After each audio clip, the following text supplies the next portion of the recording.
Whenever I see a ticket like that, it always brings me back to the start. Because here at Pussy Burgers, we've been making these burgers the same way for 80 years. First, we start with pussy sauce. Now, legend has it, my grandpappy, well, he got this recipe by beating a blind Civil War widow.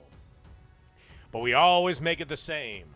2 tablespoons of ketchup, 3 tablespoons of mayonnaise, and just a teaspoon of Dijon mustard. And we stir it the same way, with a spoon. And then we chill it slowly in an old-fashioned fridge. You know, the kind that can kill a child.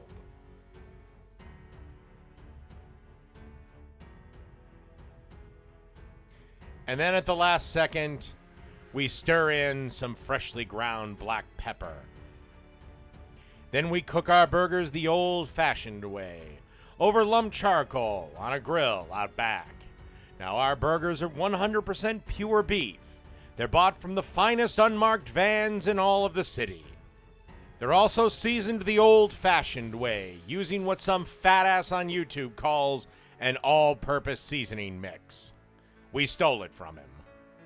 And then at the last possible second, we put down a slice of American cheese from the finest dollar stores around.